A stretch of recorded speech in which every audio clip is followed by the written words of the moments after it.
केवल वैकुंठ चतुर्दशी के दिन स्नान कर कर आ रहे व्यक्ति का, शिवजी पे जल चढ़ाते हुए आ रहे व्यक्ति का मुख का दर्शन कर लिया था।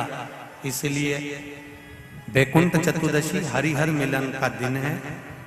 वैकुंठ चतुर्दशी के दिन भगवान विष्णु और भगवान शंकर, इन दोनों का गुणगान गाना चाहिए, दोनों का भजन करना चाहिए,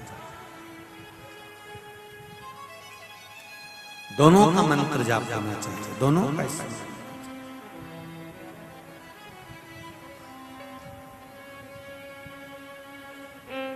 आप सबसे निवेदन है, कल हरिहर मिलन के दिन आपके घर में शिवलिंग होगा और लड्डू गोपाल होंगे। रात्रि के समय पर, शाम को नहीं, मध्य रात्रि, अगर नींद खुली रहे तो 11 बजे के बाद में,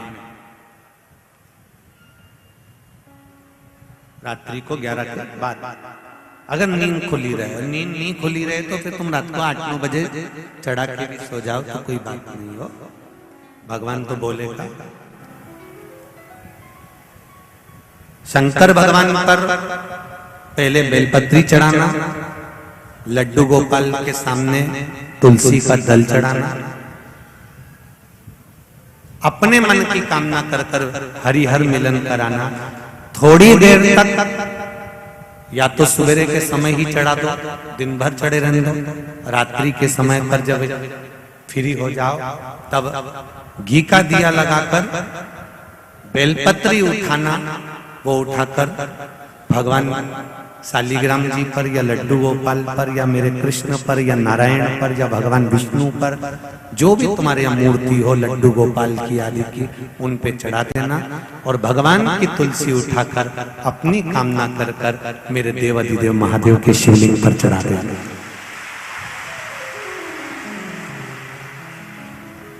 रात्रि को ही हो सके तो ब्रह्म मुहूर्त तक, अगर नींद खुली रहे तो उठा लेना, नींद खुले तो रात को ही, रात्रि के समय ही उस बेलपत्री और तुलसी को संभाल के रख लेना। वही बेलपत्री तुलसी विद्या के लिए, और जो बच्चा माइंड से तकलीफ में रहता है, जो बच्चा पलंग पर गंदगी करता हो या जिसका विवेक बुद्धि स्थिर नहीं रहती हो, उसके लिए ये बेलपत्री और तुलसा हमेशा कार्य आती है। कल वही वैकुंठ चतुर्दशी, उसका दर्शन आप भाव से, आनंद से अपने अपने घरों में करें, भक्ति के साथ, आनंद के साथ।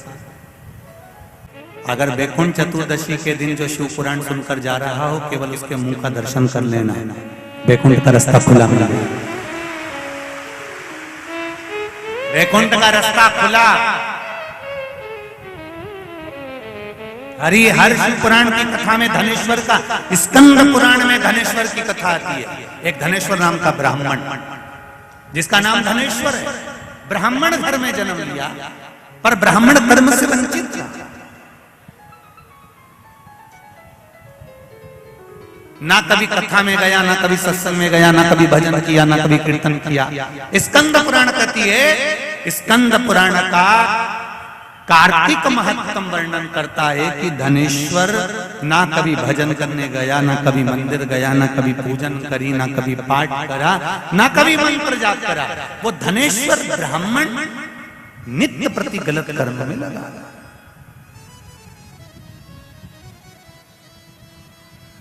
एक धनेश्वर नाम का ब्राह्मण था। अब ब्राह्मण धनेश्वर, ब्राह्मण कुल में जन्म ले लिया, ब्राह्मण के घर में जन्म ले लिया, पर भगवत भजन में इसका मन नहीं था, स्मरण में भजन, कहीं पाठ में, पूजन में, स्मरण में इसका चित्त वृत्ति नहीं थी, इसका मन ही नहीं लगता। अब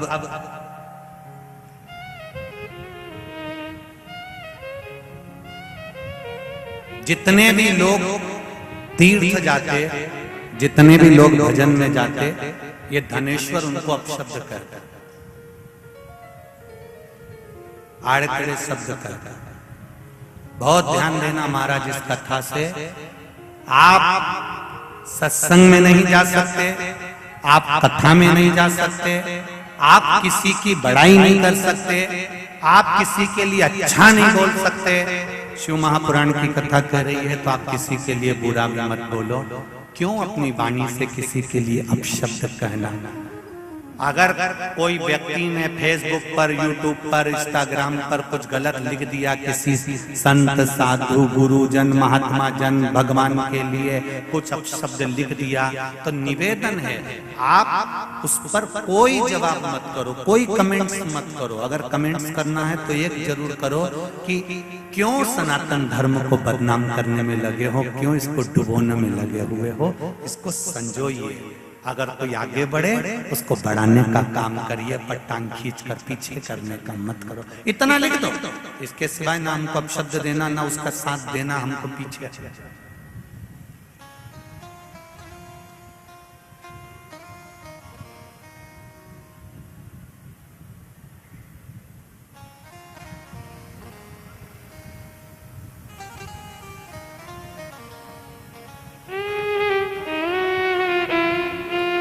हमें किसी को कुछ नहीं करना। धनेश्वर ब्राह्मण, ब्राह्मण के घर में जन्म लेने के बाद में, ब्राह्मण के घर में जन्म लेने के बाद में भी गलत कर्म कर बैठा, अच्छा कर्म नहीं कर पाया, क्योंकि ललाट पर भी तो लिखा होना चाहिए। ब्राह्मण के घर में जन्म लेने के बाद भी अगर आप निंदा में लगे हुए हो, आप चुगली में लगे हुए हो, आप शब्द कहने में लगे हुए हो, किसी संत, साधु, गुरुजन के पांव खींचने में लगे हुए हो, ब्राह्मण के घर में जन्म लेने के बाद भी तुम आड़ी टेढ़ी बात कहने में लगे हुए हो, तो समझ लेना कि तुम ब्राह्मण के घर में तो जन्म ले गए, पर तुम्हारी वाणी आज भी वो विचित्र कर्म करने वाली है। वो आज भी वो जैसे कौवा होता है ना, कि बस केवल छींतड़े ही नोचता है, तुम्हारी वाणी आज भी वो कौवे जैसे छींतड़े नोचने में लगी हुई है। तुम ब्राह्मण के घर में जन्म लेने के बाद भी अपने शब्द को अच्छा नहीं बोल सकते, अच्छा नहीं लिख सकते, अच्छा नहीं कर सकते।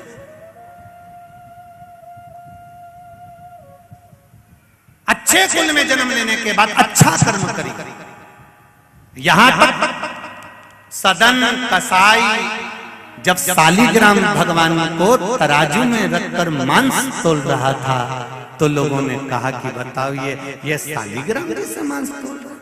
सदन कसाई ने हाथ जोड़कर कहा, मैं कसाई भले हूं, पर मैं ये नहीं जानता था कि ये शालिग्राम भगवान है।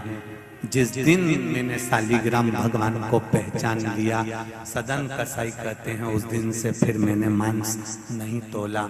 जिस दिन हीरा के परखैया तुम बन जाओगे, शंकर भगवान को, राम को, कृष्ण को, शिव को पहचान जाओगे, जगत को जान जाओगे, फिर तुम्हारी वाणी से कभी तुम अपशब्द ना तो बोलोगे, ना कहोगे, ना लिखोगे। तुम अपनी वाणी से फिर पहचान।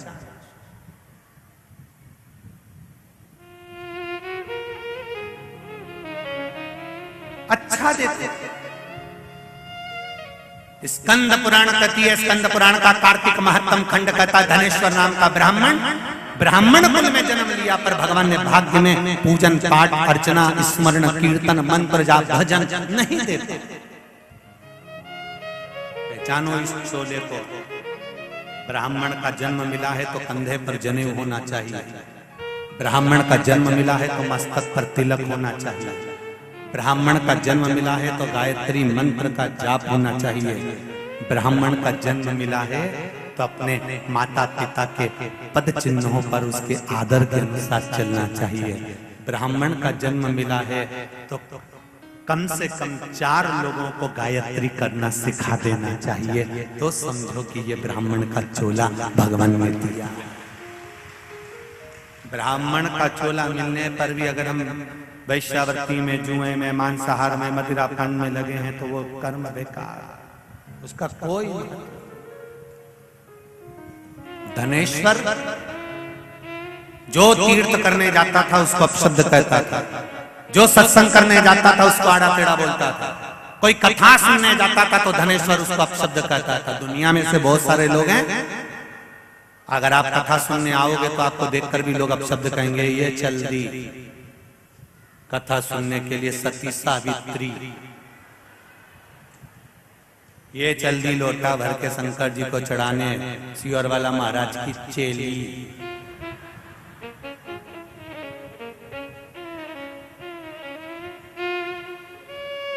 एक बात बताओ,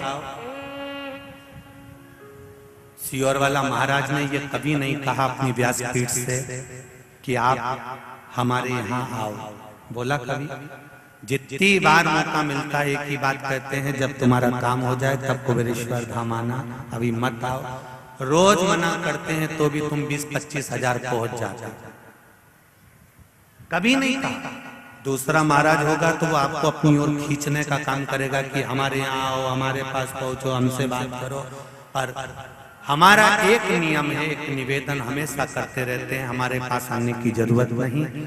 जाना है तो तुम्हारे नजदीक में जो शंकर का मंदिर है उसमें चले जाओ, एक लोटा पानी चढ़ाओ, तुम्हारी समस्या का हल हो जाएगा। शिव को जल शंकर।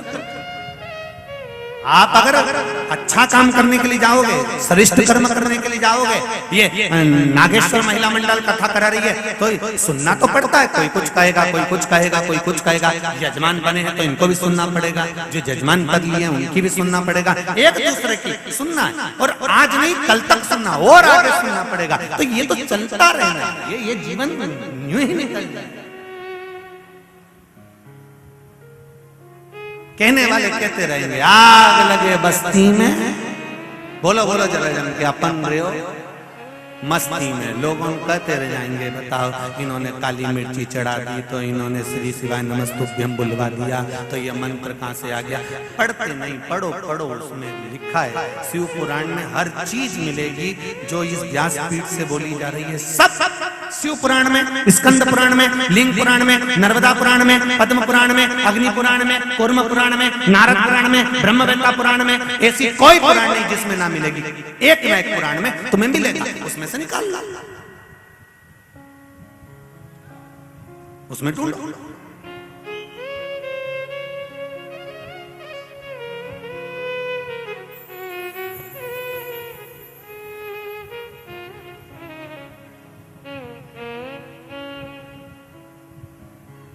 तीन घंटे की कथा को बांचने के लिए ये जिन जजमान के हम रुके ना पीछे, क्या नाम है?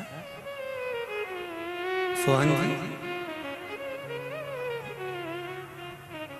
महावत जी, सोहन जी महावत जी के जिनके हम रुके हैं, इनकी माताओं से या इनके घर के बच्चों से पूछना कि जब भी अगर इनको दरवाजा खुला दिखा होगा तो हम पढ़ते ही मिले होंगे। आप पूछना इनसे। 3 घंटे की कथा को बांचने के लिए कम से कम 9 घंटे की पढ़ाई चाहिए, तब जाकर इस व्यासपीठ से बाबा बुलवाता है और बोल पाता है। एक एक पुराण का स्मरण वेद भर कर साथ में लेकर चलते हैं, एक एक पुराण को निकालते जाते हैं, उसमें से झाड़ते जाते हैं, उसका वर्णन करते जाते हैं। क्यों? क्योंकि जिससे आप कभी भी जिंदगी में पूछो कि महाराज आपने ये बोला तो कौन सी पुराण से कहां से बोला, तो आपके पास में वो रहे कि यहाँ से बोला है और उसको आप पढ़ सकते हैं, स्मरण। ये शिव कृपा, ये शंकर। कहीं मत जाओ, शिव के द्वार जाओ। मिला है मौका, भगवान शंकर का भजन करो। धनेश्वर नाम के ब्राह्मण को ब्राह्मण कुल में जन्म लेने के बाद भी वो कर्म से वंचित रह गया। कोई कथा सुनने जाता तो अपशब्द कहता, ताने देता, गालियां देता, आड़े टेढ़े आक्षेप लगाता। कोई तीर्थ जाता तो उसको अपशब्द कहते, कोई मंदिर जाता उसको अपशब्द कहते। धनेश्वर ब्राह्मण बार बार ऐसे शब्दों का व्याख्यान करता। धीरे धीरे समय निकलता गया, शरीर में रोग पड़ गया। स्कंद पुराण में कार्तिक महत्तम कहता है, जब धनेश्वर के शरीर में रोग पड़ गया, भटक रहा। ऐसा कोई माता पिता नहीं है जो अपने बच्चे को अच्छा नहीं बनाना चाहता। प्रत्येक माता पिता अपने बच्चे को श्रेष्ठ बनाना चाहता है। हर माता पिता सोचते हैं मेरा बेटा सही जगह पर जाएगा तो भव सागर से तर जाएगा, एक लोहे की कील, काई की कील, बोलो री जी जी इधर वाली, काई की कील, लोहे की कील नर्मदा जी के इस घाट से उस घाट लेकर जाना है और तुम्हें लेकर नहीं जाना, कील को खुद जाना। चली जाएगी, पानी में छोड़ोगे तो जम के बोलो जरा डूब जाएगा। वो लोहे की कील इस घाट से उस घाट भेजना है, पानी में डालोगे डूब जाएगी, पर उस लोहे की कील को उस पार भेजना है तो लकड़ी में ठोक दो, नाव में ठोक दो, वो कील उस पार उतर जाए। वो कील को उस पार उतारने के लिए लकड़ी में ठोकोगे तो लकड़ी उस लोहे की कील को पार उतार देगी। उसी तरह ये आत्मा को, ये मन को शिव महापुराण में ठोक दो तो ये भी पार उतर जाएगा। ये लोहे की कील है, ये आत्मा, ये शरीर, ये मन, ये चित्त, ये वृत्ति, ये वो लोहे की कील है जो भव सागर में डूब रही है, काम में, आसक्ति में, लोभ में, वासना में, तृष्णा में, ये डूब रही है। इस लोहे की कील को डुबा रहा है, हर लोभ डुबा रहा, काम डुबा रहा, आसक्ति डुबा रही है, वासना डुबा रही है, झूठ डुबा रहा, प्रपंच डुबा रहा, इस लोहे की कील को, इस शरीर को डुबा रहा। इस लोहे की कील को सदगुरु के चरणों में ले जाकर ठोक दो, शिव महापुराण के चरणों में ले जाकर ठोक दो। इस शरीर को, इस आत्मा को, इस चित्त को, इस मन को भगवान की कथा में, शिव महापुराण में ले जाकर ठोक दीजिए। जितने लोग आस्था पर सुन रहे हैं, फेसबुक यूट्यूब पर सुन रहे हैं, जितने यहाँ बैठकर कथा सुन रहे हैं, मेरा विश्वास है आपने अपनी आत्मा को, मन को, शरीर को शिव महापुराण में रखा है तो तुम्हारी ये लोहे की कील डूबेगी नहीं, ये भव सागर से तर जाएगी निश्चित।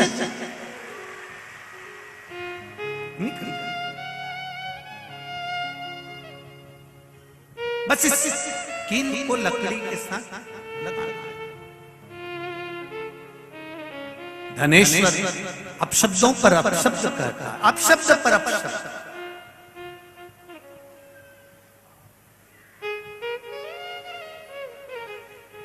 मेरा हिंदुस्तान,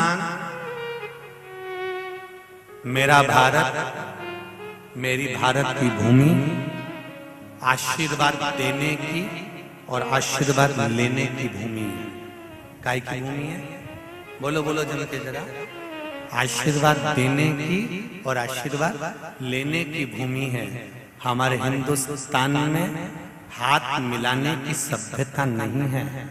हाथ मिलाने से बीमारी आती है और आशीर्वाद लेने से बीमारी जाती है।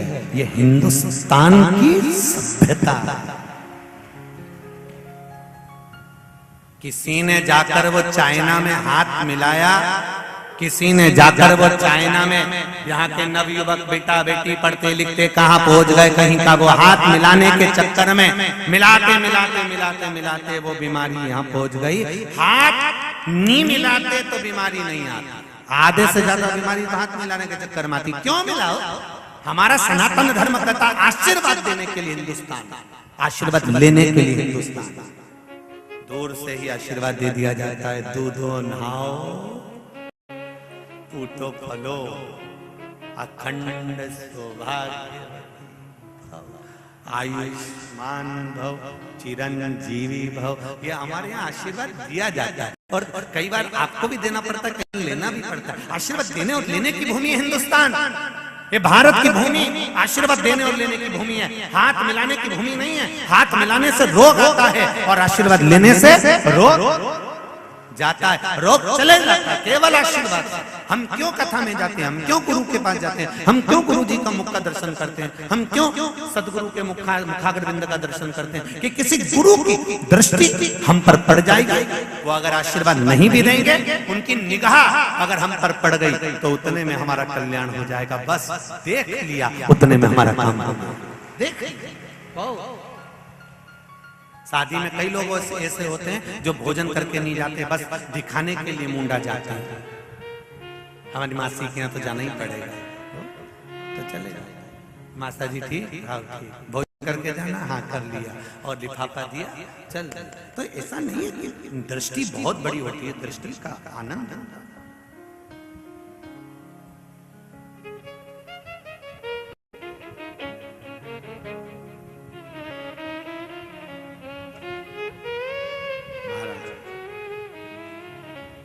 धनेश्वर अपशब्द पर अपशब्द करता है, ताने पर ताने देता है।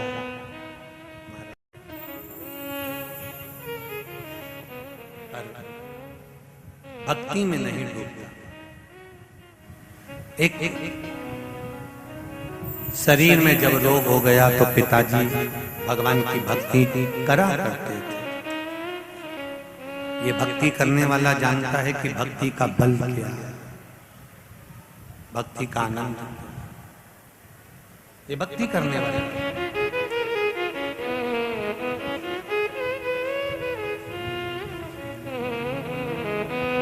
भगवान देवाधिदेव महादेव से प्रार्थना करें, हमारे मन की अभिलाषा को देवाधिदेव महादेव कार्तिक के महीने में भीकन गांव की यह पावन धरा और बाबा मां नर्मदा जी का पावन तट शिव महापुराण की कथा में हम सभी की मन की अभिलाषा पूर्ण करते हुए भक्ति का संचार करें।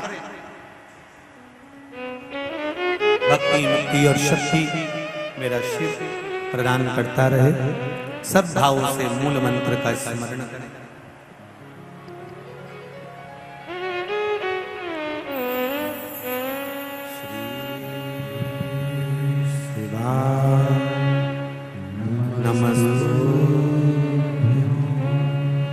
श्री शिवाय नमस्ते, श्री शिवाय नमस्ते, श्री शिवाय नमस्ते, श्री शिवाय नमस्ते, श्री शिवाय नमस्ते। बोला सब दुख काटो मारा, होरा सब दुख काटो मारा। शिव शंकर जपो तेरी माला, भोले बाबा जपो तेरी माला। भोला सब दुख काटो मारा, ओ भोला सब दुख काटो मारा। शिव कथा कह रही है। धनेश्वर अपशब्द कहता, ताने देता, शरीर बेकार हो गया, किसी काम का नहीं। किसी पर एक उंगली जब हम उठाते हैं तो ये 3 उंगली हमारी ओर जाती है। ये बात हम पहले भी कहे। धनेश्वर इस चीज का स्मरण नहीं कर पाया कि हम गंगा नहाने वालों पर, नर्मदा नहाने वालों पर, कथा सुनने वालों पर, भजन करने वालों पर उंगली उठा रहा। शरीर में रोग हो गया, बीमार पड़ गया। पिता बड़े दुखी थे। धनेश्वर के पिता ने ये विचार करा कि आखिर इसका उद्धार कैसे होगा।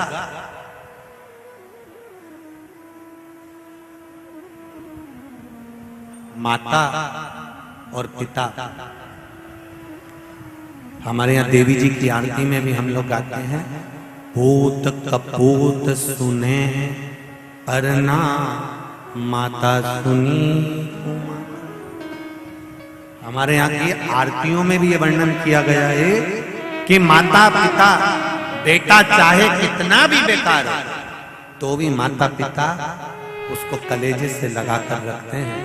मेरे बेटे का उद्धार कैसे होगा, स्मरण कैसे उसका मुक्ति होगी, समझ नहीं पाया।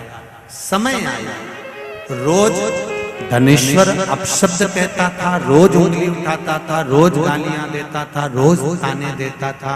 आज उसको नहीं मालूम था कि बैकुंठ चतुर्दशी का दिन है।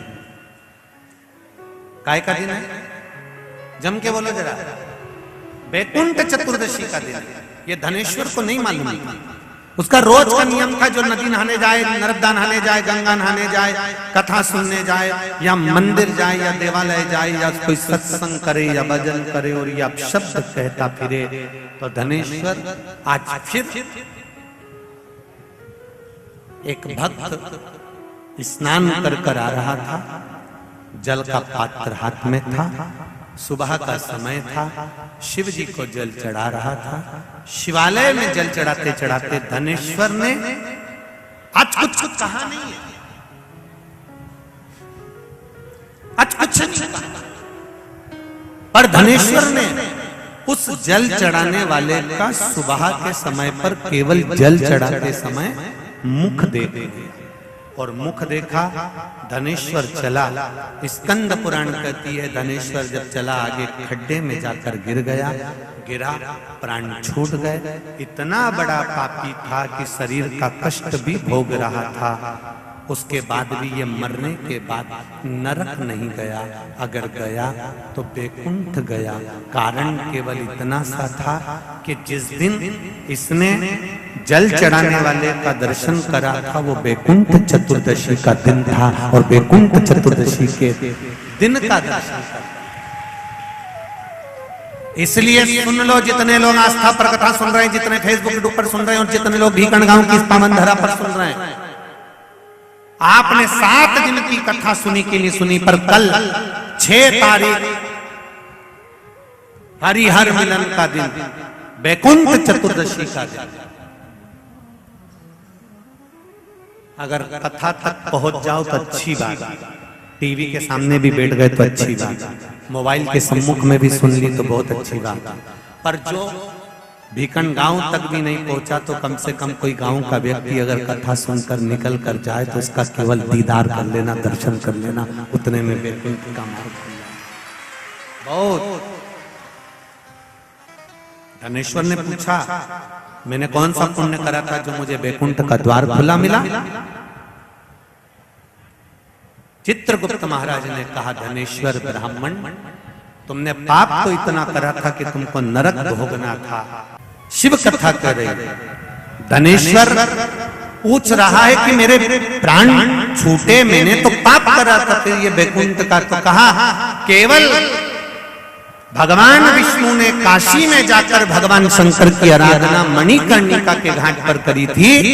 शंकर भगवान ने अपना सुंदर भाव सुदर्शन चक्र भगवान विष्णु को दे दिया था, और भगवान विष्णु ने अपना नेत्र भगवान शंकर को दे दिया था। तब भगवान विष्णु ने कहा था देवऋषि नारद से, नारद, पूरे वर्ष में केवल एक दिन ऐसा रहेगा बैकुंठ चतुर्दशी का, जिस दिन मेरा दरवाजा 24 घंटे खुला रहेगा। जो पापी से पापी जीव है वो भी प्रवेश करेगा। ये बैकुंठ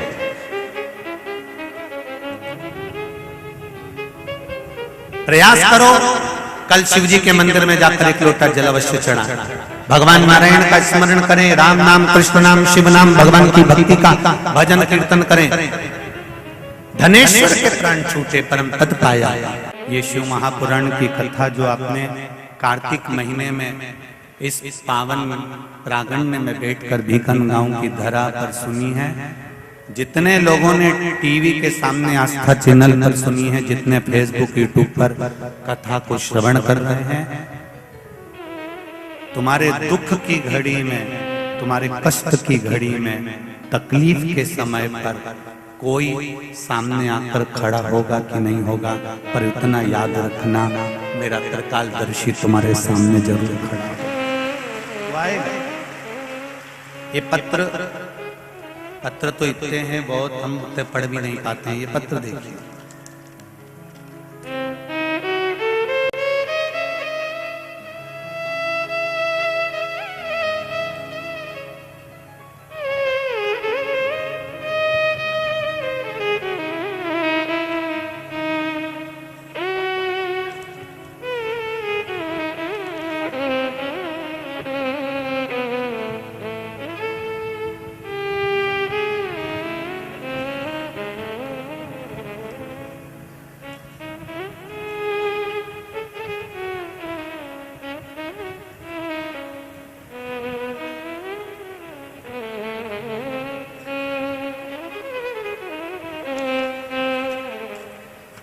पत्र देखिए।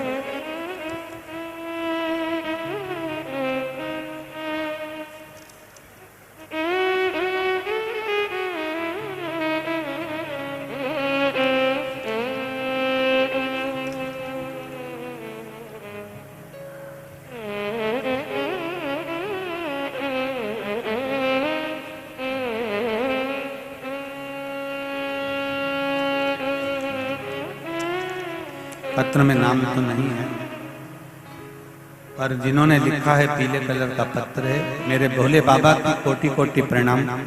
मुझे इतना कुछ दे दिया बाबा ने, आभारी हूं मेरे बाबा का। अगस्त 2021 में पशुपति व्रत का महत्व सुना था, सुनकर मैंने ये व्रत धारण करा। नवंबर में मैंने ये व्रत की स्मरण चालू करा और पहला ही पशुपति व्रत भोले बाबा की कृपा से हुआ।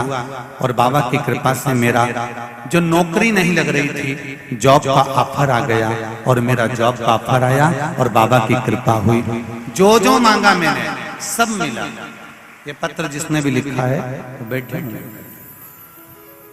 बाबा की कृपा से मुझे मिला, उसकी उदारता से मुझे मिला।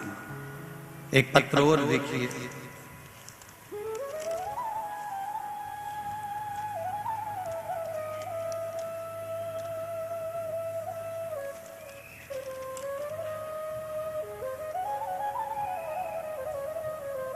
मेरा नाम अनीता श्रीवास है, मैं ग्राम जुलवानिया से हूं। कहीं बैठी हो अनीता जी श्रीवास, ग्राम जुलवानिया से, तो दोनों हाथ अवश्य हिलाएं जहां कहीं बैठी हैं।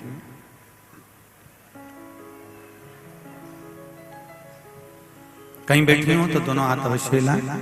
मेरा नाम अनीता श्रीवास है, मैं ग्राम जुलवानिया से हूँ। मेरी बहू जो बीकन गांव की ही रहवासी है, डिलीवरी के समय पर उसका केस बिगड़ गया था। हम उसे खरगोन लेकर गए, पर वहां कोई भी डॉक्टर उसका केस नहीं ले रहा था।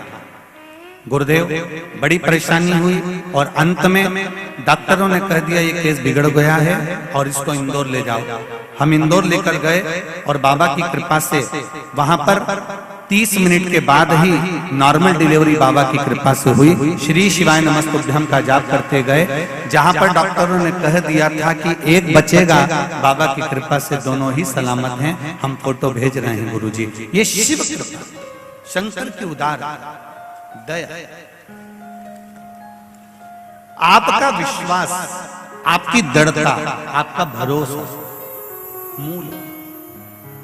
अब शिव के मंदिर जब भी जाएं, ये मत सोच कर जाना कि शंकर भगवान आपको बहुत धन दे देंगे या दौलत दे देंगे या संपदा दे देंगे।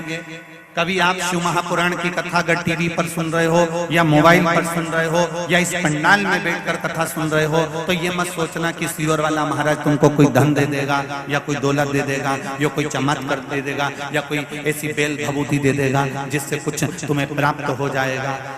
हमारे पास ना तो बेल है, ना हमारे पास में भभूति है, ना हमारे पास कोई चमत्कार है। हमारे पास तो केवल श्री शिवाय नमस्तुभ्यम और एक लोटा जल, इससे ज्यादा कुछ भी नहीं है। बस इतना जरूर कहेंगे, हमारे पास में यहाँ शिव महापुराण में ना तो बेल है ना भभूति है, पर इस शिव महापुराण में विश्वास पूरा है। इसलिए तुम्हारे एक लोटे जल से भी बाबा दुख दूर कर देता है। तुम अपने नजदीक में शिव मंदिर,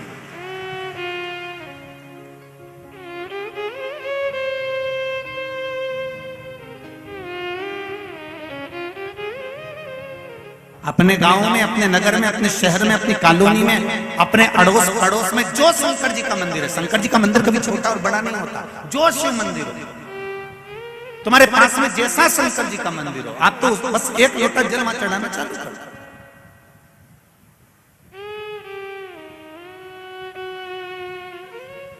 और जब तक तुम्हारा वैभव है, जब तक तुम्हारा धन है, जब तक तुम्हारी दौलत है, जब तक तुम्हारी संपदा है, सत्ता है, तब तक दुनिया का हर व्यक्ति तुमको पूछेगा। और जिस दिन तुम्हारा वैभव, तुम्हारी सत्ता, तुम्हारा धन, तुम्हारा दौलत और ये शरीर भी धीरे धीरे जब ढलने लगेगा, कोई नहीं पूछने वाला। नर्मदा जी नहाने कौन कौन गए? जरा हाथ उठाओ। सब गए हो? धर लो धर लो धर लो। नर्मदा नहाने जाओ तो नर्मदा जी के घाट पर बहुत सारी मूर्तियां रखी रहती हैं, एक भी मूर्ति उसमें से साबुत नहीं होती, सब खंडित होती है। बोलो री जी सही है गलत है? बोलो जम के बोलो। खंडित। नर्मदा जी के घाट पर स्नान करने जाना तो देवताओं की मूर्तियां, खंडित मूर्तियां आपको घाट पर मिलेगी। दिवाली हो जाए, दिवाली के बाद किसी पेड़ के नीचे जाकर देखना तो तुम्हें खंडित मूर्तियां ढेर मिलेगी। बोलो सही है कि गलत? खंडित मूर्तियां।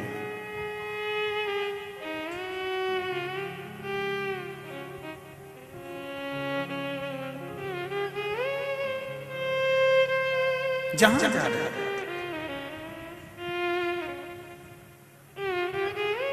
आपका मन पड़े, जहां जाकर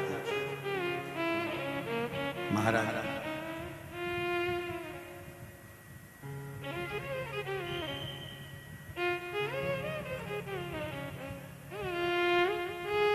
किसी का उंगली टूट गई, किसी का हाथ टूट गया, किसी का चरण खंडित हो गया, किसी का कान टूट गया, उसको लोगों ने मंदिर में रखा क्या फिर? बोलो बोलो जम के। नहीं रखा। भगवान की मूर्ति भी टूट जाती है तो दुनिया के लोग उसको मंदिर से निकालकर पेड़ के नीचे और नर्मदा जी के घाट पर छोड़ देते हैं। शिव महापुराण की कथा कहती है जब भगवान की मूर्ति टूट गई तो उसको लोगों ने घर से निकाल दिया।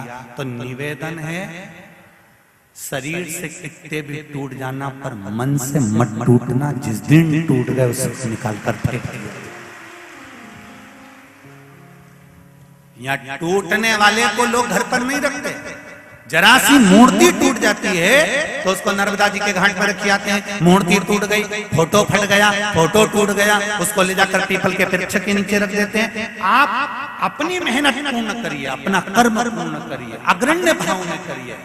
कितने भी एक बार अगर परीक्षा में पास नहीं हुए, दूसरी बार पढ़िए, दूसरी बार पास नहीं हो गए, तीसरी बार विद्याध्ययन करिए, तीसरी बार विद्याध्ययन करने में पास नहीं हो गए, चौथी बार विद्याध्ययन करिए। बार बार बार बार उस कर्म को करते रहिए पर अंदर से टूटना मत। अगर मूर्ति टूट जाती है तो उसको भी बाहर निकाल दिया जाता है, अगर भीतर से टूट गए तो फिर कहीं के नहीं रहोगे। इसलिए टूटना मत, मजबूत करो।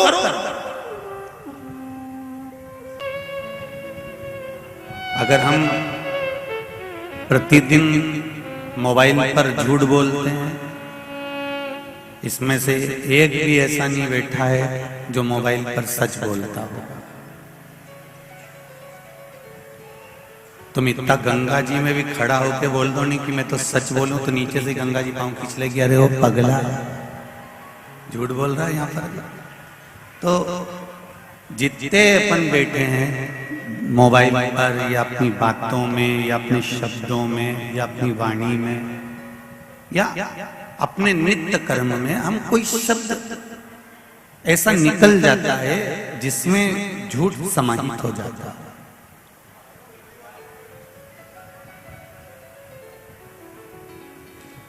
दुकान पर बैठकर हम छल भी कर लेते हैं, ऑफिस में बैठकर हम कपट भी कर लेते हैं, बेईमानी भी कर लेते हैं, झूठ भी बोल लेते हैं। तो शिव पुराण एक बात बहुत अच्छे से कहती है, झूठ बोलना है ना तुमको, क्योंकि परिवार चलाना, बच्चों को पालना है, परिवार को पालना है, कुटुंब कबीले को लेकर चलना है, सबको लेकर चलना है। तो झूठ तो तुमको बोलना पड़ेगा। व्यापार करने में थोड़ा ना थोड़ा झूठ तो तुम बोलोगे। हम मना भी कर देंगे तो कोई तुम सुधरने वाले तो हो। तो जो फालतू में फिर माथा भड़कने से मतलब क्या? तो ये बात तो निश्चित है कि झूठ तो तुम बोलो। अब परिवार को चलाने के लिए छल भी करोगे, थोड़ा बहुत कपट भी करोगे, बेईमानी भी करोगे। अगर मान लो हम मना भी कर दें तो तुम मानने वाले तो हो। तो तो ये सब बातों को तो रहने दो कि हम मना करें और तुम मान जाओ। बहुत बहुत वक्ता आए, बहुत सारे कथाकार आए, बहुत बड़े बड़े संत साधु सन्यासी तपस्वी साधक उपासक महात्मा जोगी सब आए। सबने तुमको बड़ी बड़ी पोथी और पुराण में एक बात कही कि झूठ मत बोलो, कपट मत करो, छल मत करो, बेईमानी मत करो, प्रपंच मत करो, ये सब मत करो। उसके बाद भी ऐसा कोई नहीं जन्मा जिसने झूठ छल प्रपंच कपट ये ना करा हो। तो शिव पुराण कह रही है तुम्हारी मर्जी पड़े, तुम झूठ बोल रहे हो तुम्हारे मन से बोल रहे हो, तुम छल कर रहे हो तुम्हारे मन से कर रहे हो, तुम कपट कर रहे हो तुम्हारे मन से कर रहे हो, तुम बेईमानी कर रहे हो तुम्हारे मन से कर रहे हो, करो।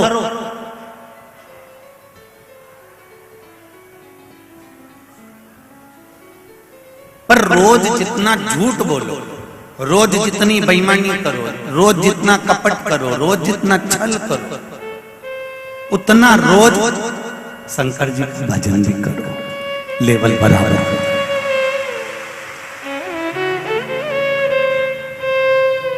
हम आपसे कह देंगे कि तुम झूठ मत बोलो, तुम तो भी बोलोगे, तुम कपट ना करो तो भी करोगे, तुम छल ना करो तो भी करोगे।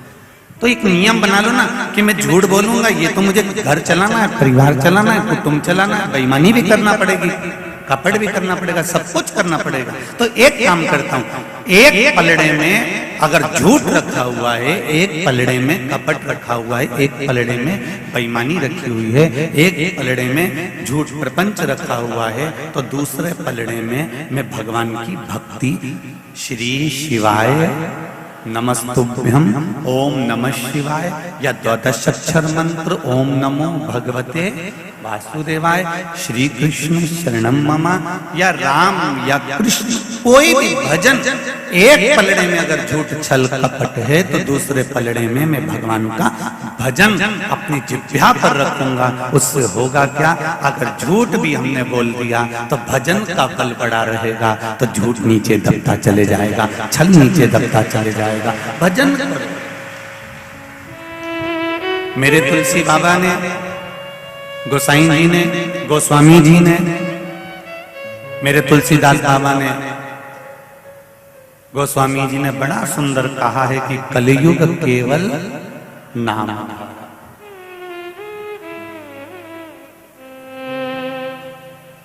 कलयुग की केवल नाम की परिभाषा है कि नाम की आधारशिला।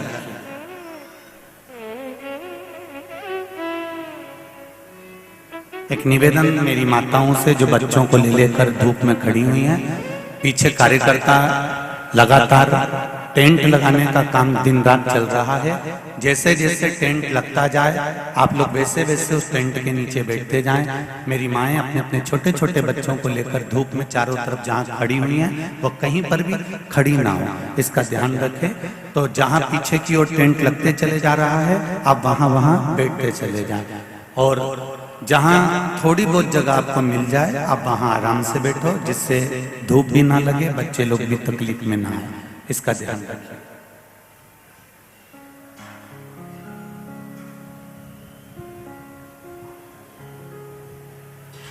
तरह तरह के विचार, तरह तरह के भाव हमारे चित्त में, हमारी वृत्ति में आएंगे, परंतु भगवान का भजन किया है।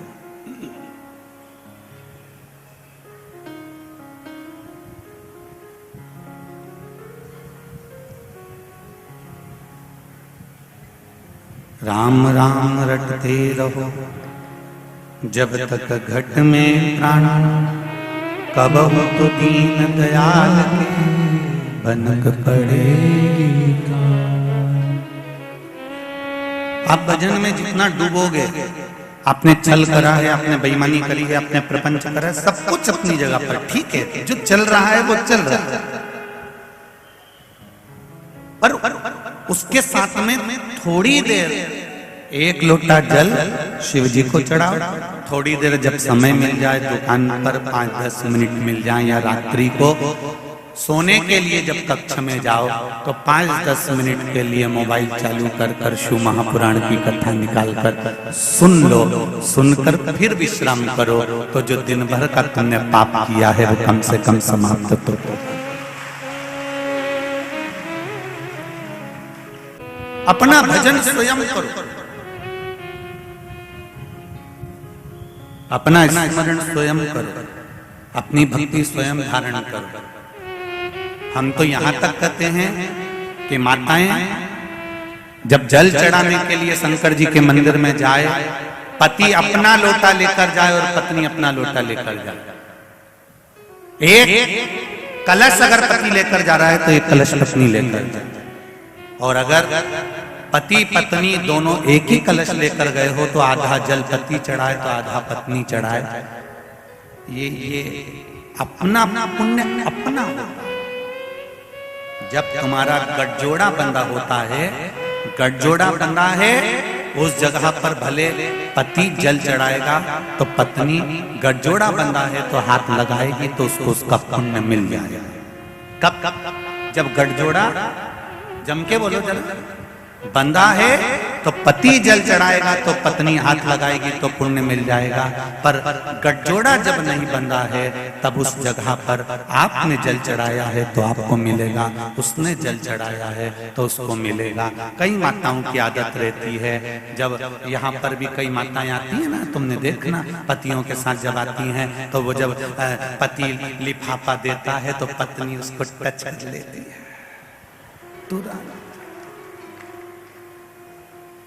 तो हम कई बार देखते भी हैं कि हमने एक आध बार पूछने भी वाले थे कि टच करने से होता क्या है।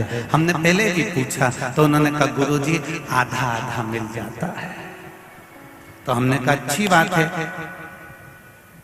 जब तुम्हारा पति समोसा खाए तो तू टच करके बैठ जाना, उसमें कोई नहीं। अगर आधा मिल सकता है टच करने से, लिफाफा दिया तो उसमें टच कर लिया, माला चढ़ाई तो उसमें टच कर लिया, तो जब वो बफेट में जाए, शादी में वैसे भी आजकल तो 500-500 की 600-600 की प्लेट होती है, 700-700 की प्लेट होती है, कितना महंगा जमाना हो गया। तो तुम लिख के कह देना साहब लिफाफा वो पत्रिका सब छपाओ तो उसमें लिख देना कि पति के साथ पत्नी आए पर निवेदन है कि पत्नी टच करके खड़ी रहे। हमारा 600 रुपया लगेगा, 1200 नहीं लगेगा, तो तुम टच करते रहो। अब हम वो गुलाब जामुन खाए टच कर, वो समोसा खाए तो टच कर। अरे बोलो तो दीजिए, मिलेगा मिलेगा नहीं। उसने खाया तो उसका पेट भराया, हमने खाया हमारा पेट भराया। तो शिव महापुराण वही तो कह रही है कि धन उधार ला सकते हो, कपड़ा उधार ला सकते हो, फ्रिज उधार ला सकते हो, पर पुण्य उधार नहीं लाया जा सकता। इसलिए अपना पुण्य अपने को खुद कमाना है, अपना भजन अपने को स्वयं करना है। अपना एक लोटा जल शंकर भगवान को अपन को खुद चढ़ाना स्वयं।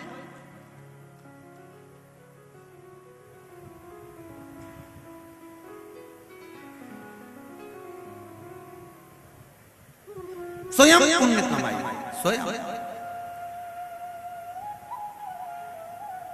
कलयुग केवल नाम आधारा, सुमर सुमर नर उतरे।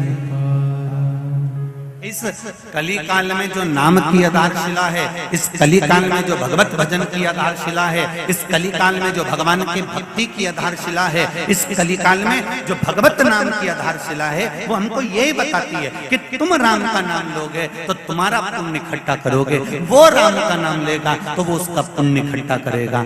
वो भगवत भजन में लगा हुआ है तो वो अपने पुण्य को एकत्रित कर रहा है। ये पुण्य की एकत्रित, ये पुण्य का आनंद।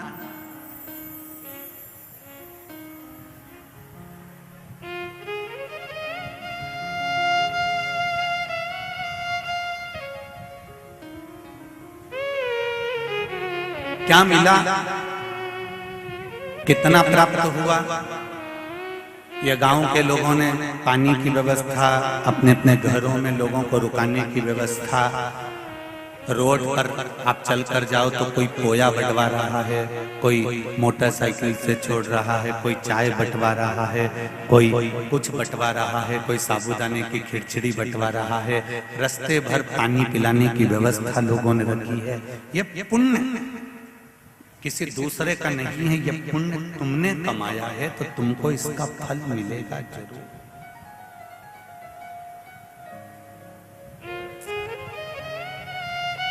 मरने पर फ्रिज जो उधार लेकर आए थे, जो बर्तन भांडे उधार लेकर आए थे, ये तुम्हारे साथ भले ना जाएगा, पर अंतिम बिंदु में जो तुमने पुण्य कमाया है वो पुण्य तुम्हारे साथ जरूर जाएगा, अंत तक जाएगा।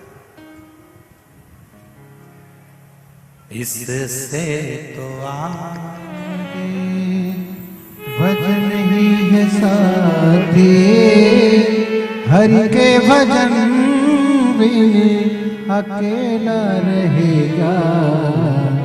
अरे मन ये 2 दिन का मेला रहेगा, कायम ये जग का झमेला रहेगा।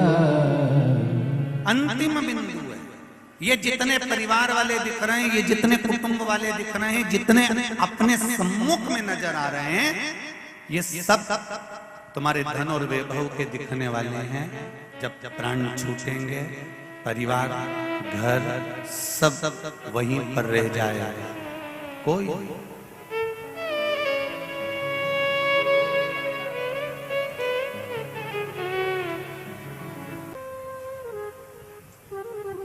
मेरे नवयुवक बेटा बेटियां, छोटे छोटे बच्चों, जितने बच्चे बैठे हैं उनसे भी कहूंगा, नवयुवक बेटा बेटियों से कहूंगा, शिव जी के मंदिर जाने में शर्म बिल्कुल मत करना।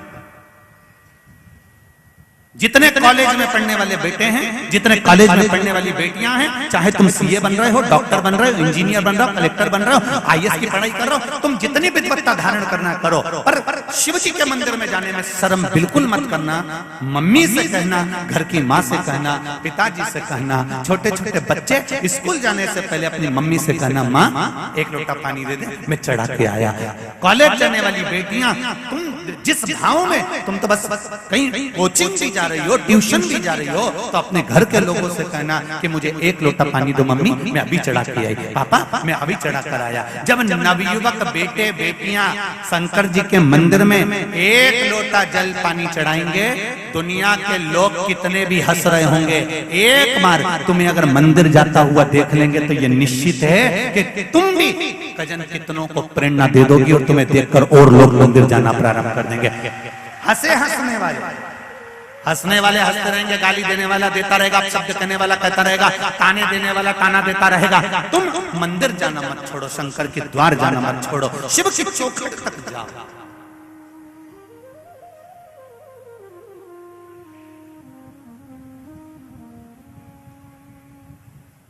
बहुत लोग मिलेंगे तुमको दुनिया में, और बहुत मिलेंगे रे, ऐसे ऐसे मिलेंगे कि तुमको इतना ज्ञान देंगे क्या होता है शिव पुराण से, क्या होता है राम जी की कथा से, क्या होता है भगवान को अगरबत्ती लगाने से, क्या होता है भगवान को दिया लगाने से, क्या होता है भगवान का भजन करने से। तो उनको कहना क्या होता है भगवान का भजन करने से। ये कोरोना महामारी में लोगों के पास में अटैची भर भर कर लॉकर में पैसा रखा था, कोई काम नहीं आया। आया तो जो तुमने पुण्य करा था वो तुम्हारे सामने आकर खड़ा हो गया और बच गए।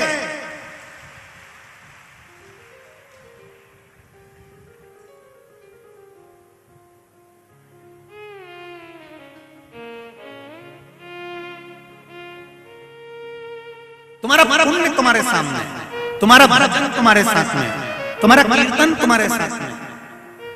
तुम्हारे रिश्तेदार तुम्हारा साथ देंगे कि नहीं देंगे, तुम्हारे परिवार वाले तुम्हारा साथ देंगे कि नहीं देंगे, तुम्हारे कुटुंब वाले तुम्हारा साथ देंगे कि नहीं देंगे, तुम्हारी पत्नी बच्चे पति कुटुंब परिवार तुम्हारा साथ देगा कि नहीं देगा वो पता नहीं। पर शिव महापुराण की कथा, भगवान शंकर अमरनाथ की गुफा में माता पार्वती जी को जब अमर कथा कह रहे हैं, तो अमर कथा कहते हुए शंकर भगवान ने उसी समय पार्वती जी से कहा, पार्वती जितने भी जीव हैं, जितने जलचर थलचर वायुचर जो भी यहाँ पर है, सबको भगा करा, मैं तुझे अमर कथा सुनाऊंगा। पार्वती जी करने लगी, अमर कथा मुझे सुनाओगे तो इनसे क्या तकलीफ है? नहीं पार्वती, किसी को अमर कथा नहीं सुनाऊंगा, तेरे को सुनाऊंगा। तो पार्वती जी ने कहा पशु पक्षियों से तकलीफ क्या? शंकर भगवान ने कहा मुझे पशु पक्षी से तकलीफ नहीं है, दिक्कत ये है अकेले आए थे तो अकेले जाना है, इसलिए अकेले रहकर जो तुम भजन कर सकते हो, जो स्मरण कर सकते हो, उसके बराबर सुख नहीं मिल सकता। इसलिए पार्वती तू बैठ, मैं तुझे एकांत में शिव महापुराण की कथा सुनाता हूँ, अकेले में अमर कथा सुनाता हूँ। मैं अमर कथा तुझे सुनाऊंगा तो सुन दिल से, क्योंकि अकेला मनुष्य के साथ शंकर भगवान ने कहा पूरा परिवार तुम्हारी श्वास है तब तक तुम्हारे साथ में है, और जिस दिन तुम्हारी श्वास रुक गई उसके बाद तुम्हारे साथ परिवार नहीं होगा। जो तुमने दान किया है, जो तुमने शिव महापुराण की कथा सुनी है, जो तुमने एक लोटा जल चढ़ाया है, जो तुमने बेलपत्री चढ़ाई है, वो तुम्हारा पुण्य तुम्हारे साथ अंतिम बिंदु तक जाएगा, कोई नहीं अंत तक।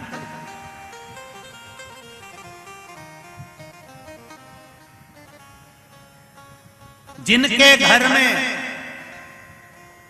साधु के वचन नहीं आते, सुन लेना जरा अच्छे से भीकन गांव वालों,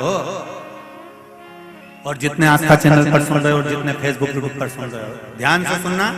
जिनके घर में साधु के वचन नहीं आते, जिनके घर में गुरु के वचन नहीं आते, जिनके घर में साधु के वचन प्रवेश नहीं करते, वचन नहीं आते, उन्हीं के घर में सल्फास की गोली आती है, उन्हीं के घर में आती है। जिसने एक बार शिव महापुराण की कथा सुन ली, वो सल्फास की गोली खाने को तैयार ही नहीं होता, मरने की गोली खाता ही नहीं, क्योंकि शिवपुराण एक ही बात कहती है, काय को मरो, जो जितना कोसे उसकी छाती तो तमुंद लो। शिवपुराण क्यों मरे हम? जरा सा दुख आ गया, हम तकलीफ में आ गए, मैं तो मर जाऊं तो अच्छा, मेरे पति ने मेरा साथ छोड़ दिया, मैं मर जाऊं तो अच्छा, मेरी पत्नी मेरे को अदालत में ले जाकर खड़ी कर दी, मैं मर जाऊं तो काय को मरे, छाती पे मुंह डाल, रोज उसके घर के सामने कंगी पाटी करके एक लोटा जल भर के उसी के घर के सामने के शंकर जी को चढ़ा, हर हर महादेव। क्यों मरे? बड़ा दुख मिल गया, बड़ी तकलीफ हो गई, गुरुजी व्यापार में घाटा लग गया, हम तो पूरा परिवार मर जाएंगे, हमारा तो पूरा कर्जे में डूब गए, हम तो मर जाएंगे। क्यों मरना? किसे? और मरना ही है तो प्लान चेंज करो। ये गोली मोली खा के तो बहुत लोग मर गए, पानी में डूब के भी बहुत मर गए, थोड़ा नई डिजाइन से मरो। रेल के नीचे भी कूद के बहुत मर गए, गाड़ी के नीचे बहुत मर गए, बंदूक से बहुत मर गए, अब कुछ नई डिजाइन लाओ। तो किसी ने पूछा वो डिजाइन कौन सी? हमने कहा कुछ नहीं, शंकर जी की कथा सुनो, एक लोटा पानी शंकर जी के चढ़ाओ, और जितना शिव जी के पानी चढ़ाओ, जो तुमको गाली दे उसके सामने उतने बंठन के जा, और शिव जी का भजन। एक बात ठानो, क्या मरना ही है तो शंकर का भजन कर करके मरूंगा, शिव की कथा सुनकर मरूंगा, शंकर का स्मरण करके मरूंगा, नहीं मरूंगा ऐसे, जब तक शिव नहीं चाहेगा तब तक नहीं मरूंगा। तो मरने की प्लानिंग चेंज करो, और जब तुम शंकर जी के हो जाओगे, जब तुम शंकर के हो गए, तो भोलेनाथ भी पार्वती जी से कहेगा ये सुधरने वाला नहीं है। पार्वती जी बोली बेचारा तपस्या कर करके मर जाएगा, कुछ करो। शंकर भगवान बोलेंगे अरे पार्वती ऐसे मरने नहीं दूंगा, मेरा है तो चिंता मत कर, और भजन करवाऊंगा, और भजन करवाऊंगा, और मरने क्या मरो मरो सब कोई कहे, मर के देखे कोई, मरो तो ऐसा मरो कि फिर संसार में जन्म ना होई। अगर मरने का प्लान बनाया है तो निवेदन है कहीं जाकर मत मरना, भगवान का भजन करते रहना, कीर्तन करना, स्मरण करना, मंत्र जाप करना, शिव जी के मंदिर में सफाई करना, एक लोटा जल चढ़ाना, शंकर का अनुमोदन करना, शिव भक्ति में डूबे रहना। जब मौत आएगी तब मरेंगे, नहीं मरना। जा प्लानिंग चेंज।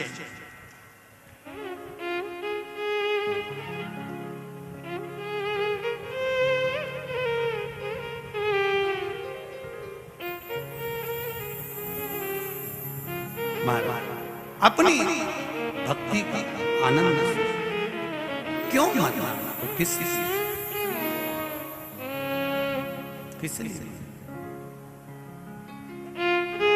स्थान पर बैठकर भगवान शिव के मूल मंत्र का स्मरण करें। भगवान शंकर से अपने हृदय की बात भाव के साथ दिल से कहें।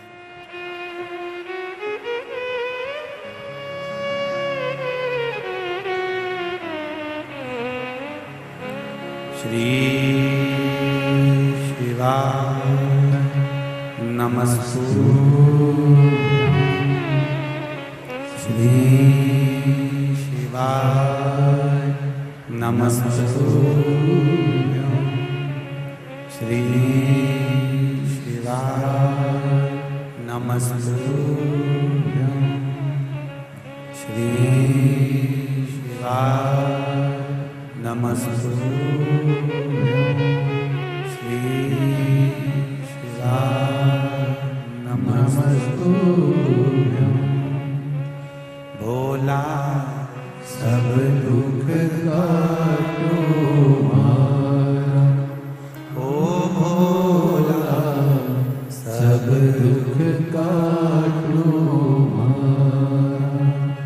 शिव शंकर जपूं तेरी माला, भोले बाबा जपूं तेरी माला। भोला सब दुख काटो मारा, ओ भोला सब दुख काटो मारा। शिव कथा कह रही है, भगवान शंकर की कथा कहती है। अपने जीवन के प्रत्येक पल को शिव को समर्पित कर कर। बड़ा सुंदर भाव कहा। तारकासुर सामने है। कार्तिकेय षडानंद को माता पार्वती जी ने कहा है इसके हृदय में शिव बसा है, इसलिए हृदय में बाण नहीं लगना चाहिए।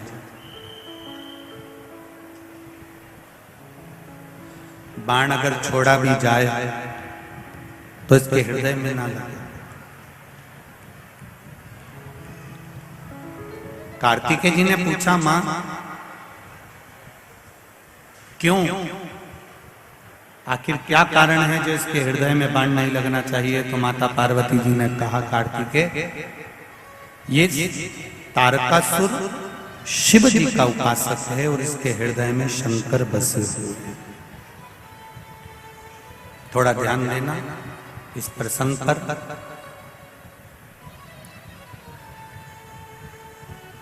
मंदिर से,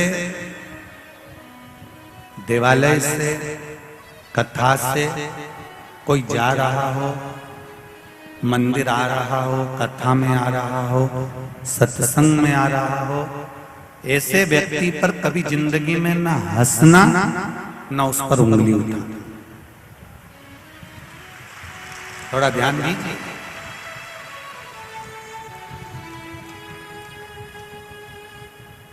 शिव महापुराण की कथा तो यहां तक कहती है कि अगर कोई मंदिर से आ रहा है, शिव महापुराण की कथा आपने पहले भी कथा टीवी पर सुनी होगी, स्वयं शिव महापुराण के संवादों में लिखा हुआ है कि अधोगति में मरे हुए व्यक्ति का मोक्ष नहीं है। कुंवारी अवस्था में कोई मर गया उसकी मुक्ति नहीं है। ये हमारी भागवत भी कहती है, हमारे शास्त्र भी कहते हैं, हमारी पुराण भी कहते हैं।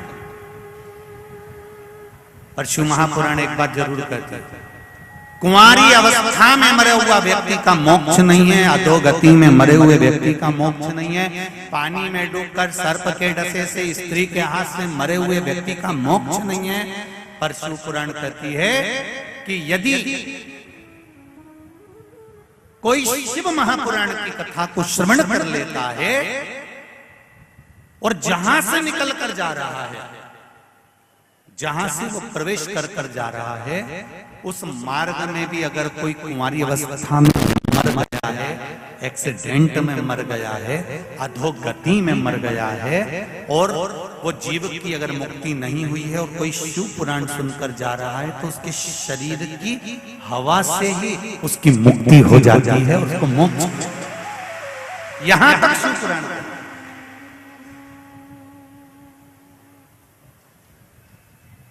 उज्जैन के ऋण मुक्तेश्वर मंदिर में लिखा हुआ है, सारी पुराणे 7 पीढ़ी को तार देती है, पर शिव महापुराण की कथा 71 पीढ़ी को तार देती है। जो अधोगति में चले गए, मर गए, प्राण छूट गए, उनकी भी गति नहीं है। ये कुमारी अवस्था वालों को ना तो पिंड मिलता है, ना तर्पण मिलता है, ना तिलांजलि मिलती है, उनकी गति भी शिव पुराण से। ये जितनी माताएं टीवी के सामने कथा सुन रही हैं, फेसबुक यूट्यूब पर सुन रही हैं, या इस पंडाल में बैठकर कथा सुन रही हैं, और पुरुष जितने कथा सुन रहे हैं, इन दोनों के सुनने में एक अंतर है। माताएं जो कथा सुनती हैं, उनके गर्भ से, उनकी सास के गर्भ से, उनकी सास के गर्भ से, उनकी 71 पीढ़ी में अगर गर्भ से कोई बच्चा जन्म ले रहा था, या गर्भ से जन्म लेने के बाद कुंवारी अवस्था में गर्भ के अंदर 5 महीने का, 6 महीने का, 3 महीने का, 2 महीने का या 9 महीने का, या जन्म लेने कुंवारी अवस्था में 20 साल 21 साल के अंदर ही अगर वो बच्चा कहीं मर गया है, प्राण छूट गए हैं, तो जो माताएं कथा सुनती हैं, इनकी 71 पीढ़ी में भी अगर कोई ऐसी गति का मरा होता है, तो उसको कितना भी पिंड दे तो मुक्ति नहीं होती। पर एक बार शिव पुराण सुनकर जब हम घर में प्रवेश करते हैं, तो उस जीव की गति सुन। ये पुरुषों के श्रवण करने का भाव इसलिए कहा गया, शिव महापुराण की कथा यदि पुरुष श्रवण कर कर जिस मार्ग से जाता है, चाहे वो खेत जाए, खलियान जाए, दुकान जाए, घर जाए, ऑफिस जाए, जिस मार्ग से निकल कर जा रहा है, गाड़ी लेकर जा रहा है, उसके शरीर की छू कर जो हवा निकल कर, जो पवन भी चलती है उसके शरीर से छू कर, तो वो जीवों का कल्याण करती जाती है। ये शिव पुराण कोई साधारण सी नहीं।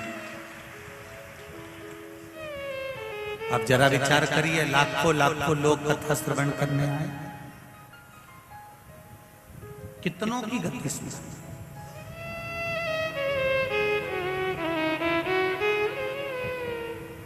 हम बार बार आप लोगों को व्यासपीठ से कहते हैं कि 3 घंटे की कथा में से 2.5 घंटे की कथा आपको मिलती है, आधा घंटा तो मूंछ वाला भैया ले लेता है।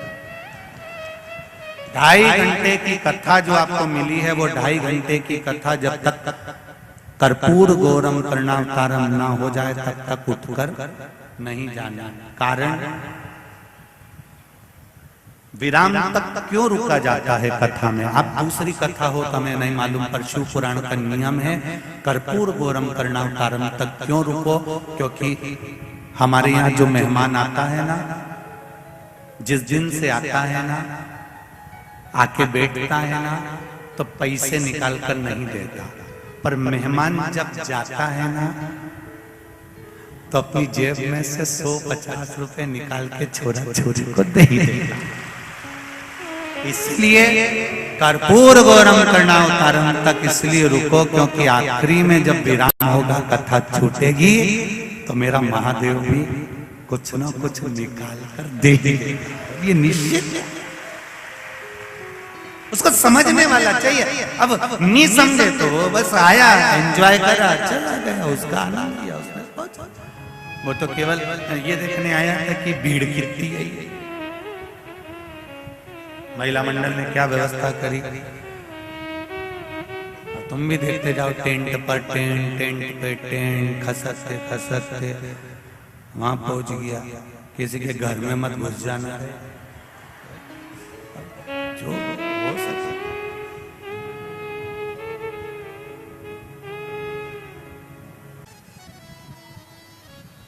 कोई जरूरी नहीं है कि आप जब तक ललाट में नहीं लिखा होता तब तक आप भजन भी नहीं कर पाता। किसी किसी के यहाँ पर 4 व्हीलर गाड़ी है, 4-4, पेट्रोल पंप भी है 2-2, चांदी की थाली भी है भोजन करने के लिए, रोज भोजन भी बनता है, एक से बढ़कर एक, अप्पे, खमण, इडली, पेटीस, और क्या था रे, बादाम का हलवा, सब बनता। ऐसा नहीं है कि नहीं बनता, सबके यहाँ बनता है। कई लोगों के यहाँ पर ढेर सारा पकवान है, सारी गाड़ी, बंगला, जमीन, जायदाद, सब कुछ है। पर किस्मत में अगर अच्छा भोजन खाना नहीं लिखा होगा तो भगवान धन तो दे देगा, साथ में शुगर की बीमारी भी दे देगा। अब खा बादाम का हलवा, पेट्रोल पंप है, गाड़ी है, बंगला है, जमीन है, जायदाद है, सत्ता है, चांदी की थाली है, भूख भी बहुत लगी है, पर लौकी की सब्जी और बिना घी की रोटी।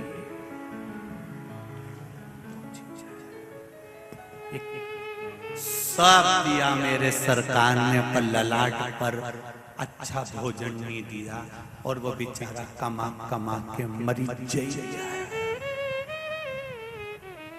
शादी ब्याहों में तुम देखना दरवाजे पे डोकरा डोकरी जो खड़े होते हैं, कोट पेंट पहन के हाथ जोड़ते रहते हैं, साहब भोजन किया? हाँ, गुलाब जामुन बहुत अच्छी बनी थी, जलेबी बहुत अच्छी बनी थी। ये सबसे जानने वालों से पूछते भोजन किया? और जब ये लोग चले जाते हैं फिर वो व्यक्ति जो दरवाजे पे खड़ा है वो बैग में से इंजेक्शन निकाल के टोचता है, तब जाके कुर्सी पे बैठ के 2 रोटी खा पाता है।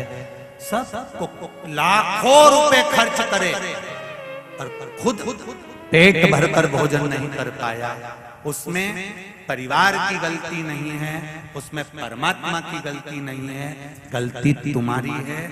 भगवान तुमको रोज भूख देता था, भूख लगती थी, पर तुम दुकान चलाने के चक्कर में, काम के चक्कर में भूख को मार देते थे।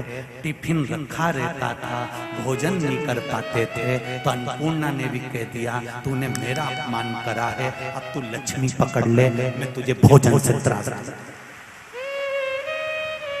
अब उसने लक्ष्मी पकड़ ली, भोजन से त्रासित हो गए, खा नहीं सकता।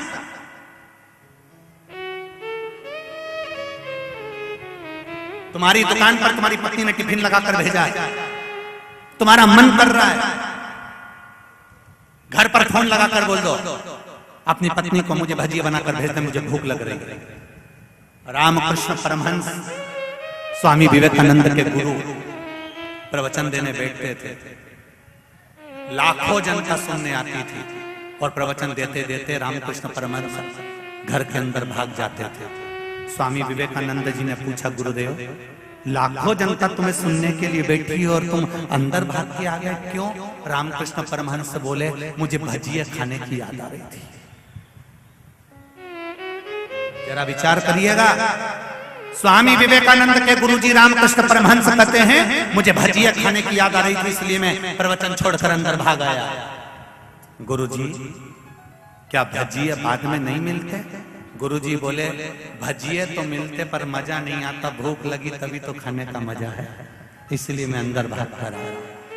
गुरुदेव आप इतने बड़े प्रवचन करने वाले, इतने बड़े कथा कहने वाले, इतने बड़े लोगों को ज्ञान देने वाले, और भोजन की आसक्ति आप में?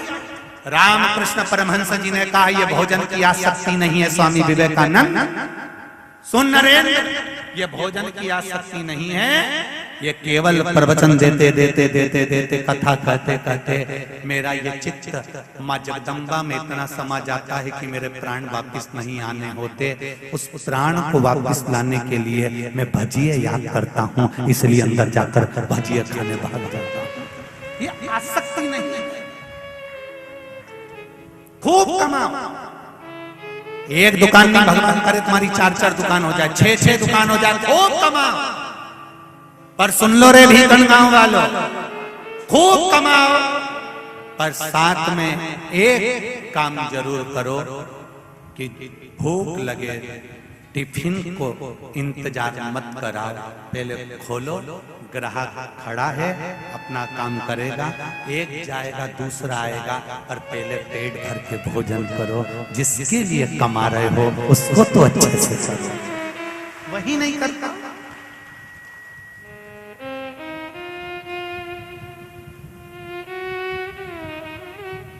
जगन्नाथपुरी कौन कौन गया?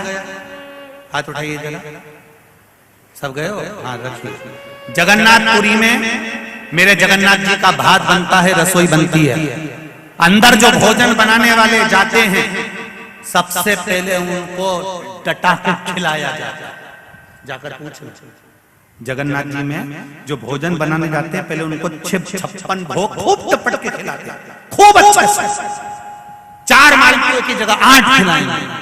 इतने बड़े कटोरे की जगह इतने बड़े कटोरे से खीर खिलाएंगे कि तुम डट के खाओ। क्यों डट के खाओ? जब तुम डट के खा लोगे, भगवान का जब प्रसाद बनाओगे तो बने हुए प्रसाद को देख के तुम्हारी राजनी टपकेगी। डट के खाओ।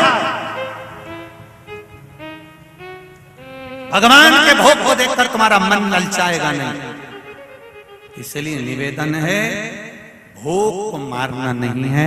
जो भूख को मारता जाता है उसी को शुगर की बीमारी होना चालू हो जाती है। इस जीवान से मीठा बोलो और अपनी भूख के समय पर भोजन पाओ। ये मीठा बोलने से क्या होता है? प्रत्येक जानवर भी है ना, पशु पक्षी भी है ना, मनुष्य है ना, ऐसा कोई मनुष्य नहीं जिसके शरीर में शुगर नहीं। सबके शरीर में शुगर है। जांच करना ना, शुगर निकलेगी। बस किसी की हाई किसी की लो, शुगर बराबर में है तो अच्छी है। प्रत्येक मनुष्य के शरीर में शुगर होती है। शुगर की बीमारी केवल एक कारण से होती है। पहले के लोगों को शुगर की बीमारी नहीं होती थी। हमारी भी दादी परदादी, उनको देखो तुम्हारे यहाँ की, उनको शुगर की बीमारी होती थी क्या? कोई नहीं। आज के लोगों को शुगर की बीमारी इसलिए हो रही है, पहले के लोगों को भी शुगर रहती थी पर बीमारी नहीं होती थी। क्यों? क्योंकि पहले के लोग इतना मीठा खाते थे और इतना मीठा बोलते थे।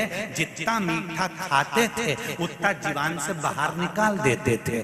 आज के लोग जीवान से मिठास नहीं निकाल रहे, इसलिए शुगर अंदर की अंदर खून में मिलती चली जा रही है। इसलिए शुगर की बीमारी होती चली जा रही है।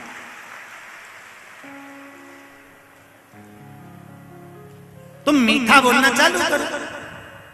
ये जितनी जीजियां बैठी हैं ना और जीजाओ,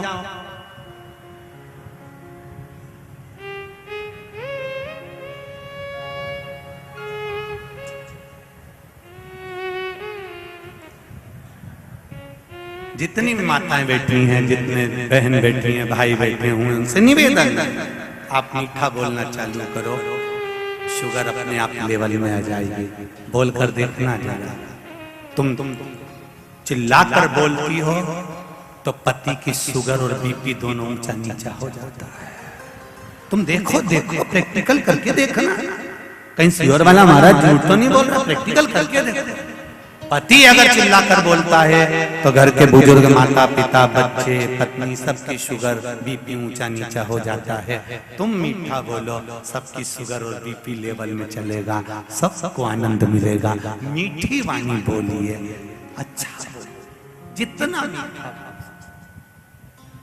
पहले लोग कहते थे वाणी ऐसी, जम के बोलो जरा, जम के, वाणी ऐसी जो मन का आपा होए। पर आज के जमाने में वाणी ऐसी बोलिए जो जम के झगड़ा, पर उससे मत बोलिए जो तुमसे तगड़ा। आज का जमाना जरा उल्टा है। लोग बोले मिठास से बोलिए। तारकासुर को मारने के लिए कार्तिकेय जी गए थे तो कार्तिकेय जी ने जो बाण चलाया वो तारकासुर के हृदय में नहीं चलाया, उसके शरीर पर चलाया, क्योंकि हृदय में शिव बसे हुए थे। शिव महापुराण की कथा कहती है, जो भगवान का भजन करने वाला होता है, कीर्तन करने वाला होता है, मंत्र जाप करने वाला होता है, नाम स्मरण करने वाला होता है, उस जीव को अगर हम कष्ट देते हैं तो वो कष्ट उस मनुष्य को नहीं मिलता, वो कष्ट मेरे महादेव को मिलता है, मेरे शिव को प्राप्त, मेरे शंकर को प्राप्त, मेरे भोले।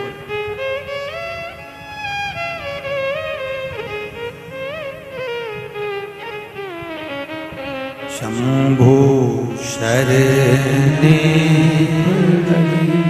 मांगू घड़ी रे घड़ी, दुख काटो दया करी मैं दर्शन आपको। भगवान शिव की भक्ति को धारण। समय आया, तारकासुर के प्राण छूटे। तारकासुर के 3 लड़के तारकाक्ष, विदुम्माली और कमलाक्ष की, इन तीनों का संहार भगवान शिव ने पशुपतिनाथ बनकर किया। 33 कोटि देवताओं को पशु बना दिया। शिव जी पशुपतिनाथ बन गए और पशुपतिनाथ बनकर उन्होंने देवताओं को पशु बनाकर दौड़ाया और दौड़ाकर उनको ले जाकर तीनों की पुरियों में, तारकाक्ष, विदुम्माली, कमलाक्ष की तीनों की पुरियों में उनको प्रवेश कराया। तारकाक्ष, विदुम्माली, कमलाक्ष की तीनों एक जगह एकत्रित हुए। जब तीनों एक जगह पर एकत्रित हो गए तब भगवान शंकर ने बड़े नंदी का रूप लेकर अपने सींग के द्वारा तारकाक्ष, विदुम्माली को मारा। कमलाक्ष के पीछे से हट गया और कमलाक्ष की ने फरसा उठाकर शंकर भगवान का सिर, जो नंदी के रूप में थे देवाधिदेव महादेव, उनका सिर काट दिया। सिर कटा, नेपाल में जाकर गिरा, धड़ पर्वत के ऊपर पड़ा, जो कि केदारेश्वर के रूप में पूजा गया। जब देखा भोलेनाथ जी ने, भगवान शंकर ने कि ये से मरने वाले नहीं है, शिव जी ने अपना असली स्वरूप धारण कर और असली स्वरूप धारण कर त्रिशूल उठाकर भगवान शंकर ने तारकाक्ष और विदुम्माली को तो त्रिशूल से संहार कर दिया। कमलाक्ष के पीछे से निकल गया और कमलाक्ष के पीछे से निकला तो शिव जी को मारने के लिए आतुर हुआ। शंकर भगवान ने त्रिशूल के पीछे की नोक से कमलाक्ष के भी प्राणों को हर लिए।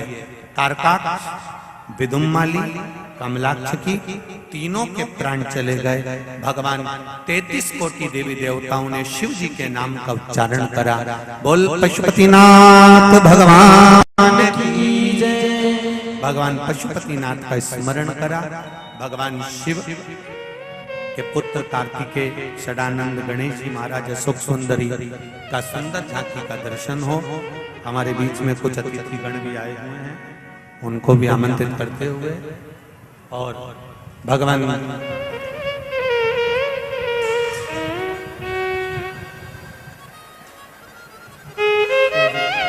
आज कुंदकेश्वर महादेव का दर्शन हम कर रहे हैं शिव जी के रूप में।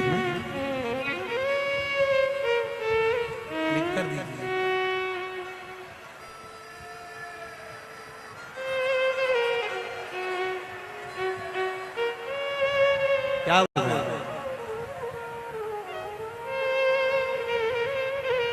हाँ जी, बोल काशी विश्वनाथ भगवान की जय।